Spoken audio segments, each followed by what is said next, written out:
pelan, tinggalkanlah itu. Ya, kalau kita barangkali masih doyan, katakanlah main judi, kalau kita masih doyan mabuk-mabukan, kalau kita masih doyan mencuri, kalau masih kita kemudian berat untuk ke masjid, berat untuk sholat dan segala macam, ya, mulailah tinggalkan itu semuanya pelan-pelan. Sebab apa? Antamutu kama ta'ishu. Kalian akan wafat atau mati sebagaimana kebiasaan kita semuanya. Kalau kita masih membiasakan juga main judi, jangan-jangan kita mati dalam berjudi. Nauzubillah. Kalau kita masih juga berdoyan bermaksiat, jangan-jangan mati kita dalam maksiat. Nauzubillah. Mabuk-mabukan, jangan-jangan mati di dalam sedang mabuk. Suka main ke kafe-kafe gelap misalnya seperti itu kan. Nauzubillah. Jangan-jangan mati kita di sana. Itu Allah ingatkan memang. Ya, jadi ibu bapak sekalian dirahmati dan muliakan Allah Subhanahu wa taala. Penting ini untuk sama kita sadari semua. Ya, agar kiranya kita kan keseluruhan kita pasti menginginkan dan menjadi cita-cita kita adalah husnul khotimah. Jadi kalau udah ada husnul khotimah berarti ada juga lawannya, yakni su'ul khotimah. Sebab akan ada orang yang awalnya baik akhirnya buruk. Ada awalnya buruk tapi akhirnya baik. Ada. Apakah diterima oleh Allah Subhanahu wa taala kalau kemudian masa lalunya buruk, kelam dan segala macamnya? Lalu kemudian dia di perjalanan mendapatkan hidayah dan taubat kepada Allah Subhanahu wa taala. Apakah diterima oleh Allah taubatnya? Diterima, diampuni dosa-dosanya.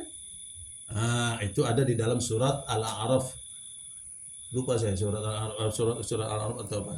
Kata Allah Subhanahu wa taala, "Walladzina idza fa'alu fahishatan aw dzalamu anfusahum dzakarullaha fastaghfaru lidzunubihim wa may yaghfiru dzunuba illallah wa lam yusirru 'ala ma fa'aluhu wa hum ya'lamun." Surga itu juga ternyata disediakan oleh Allah Subhanahu wa taala untuk mereka orang-orang yang terjebak dalam perbuatan-perbuatan yang fahisyah, keji, perbuatan keji, terjebak dalam perbuatan-perbuatan kemungkaran, terjebak dalam perzinahan, nauzubillah, mungkin terjebak dalam perjudian atau mabuk-mabukan dan lain sebagainya, nauzubillah. Tapi kemudian dia sadar, ingat kepada Allah Subhanahu wa taala, lalu kemudian dia bertaubat bahwa semua yang kalian lakukan sama sekali enggak ada sama sekali sia-sia, enggak ada manfaatnya, enggak ada ujah, bahkan justru lebih banyak mudaratnya, tidak pernah mendapatkan ketenangan, misalnya seperti itu. Langsung dia bertaubat, ingat kepada Allah, langsung dia bertaubat dan berjanji untuk tidak mengulangi lagi apa yang sudah ia lakukan selama ini. Walam yusiru ala ma fa'alu wa hum ya'lamun. Dan mereka bertaubat. Nah, itu insya Allah diterima oleh Allah Subhanahu wa taala. Jadi bagi kita ibu bapak sekalian yang alhamdulillah masih diberikan kesehatan, ya kan? Masih diberikan kesehatan, Allah Subhanahu wa taala lewat sabda Rasulullah menyebutkan Innallaha yaqbalu taubatal abdi ma lam yughargir. Allah menerima taubat hambanya selagi nyawa belum sampai di tenggorokan. Ini nasihat buat kita sekalian, bukan hanya kepada bapak-bapak. Sungguh saya juga bukan berarti merasa sudah paling soleh, sudah paling baik, sudah paling sempurna ibadah saya, enggak.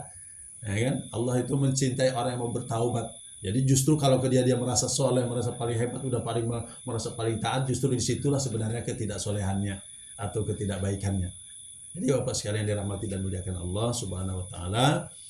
Tentang misalnya kematian, kita semua akan mendapati jalan kematian kita masing-masing. Dan kita berharap semoga jalan kematian itu adalah jalan yang baik. Ada banyak saudara-saudara kita di Palestina mendapatkan kematiannya karena peperangan. Ya, karena pertempuran, karena ini dan itu segala macamnya.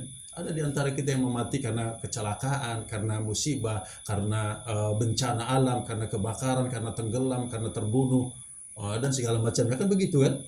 Semua seperti itu. Banyak perjalanan kita semua seperti itu, dan kita mendapati hal itu semuanya. Saudara kita di Palestina sana tuh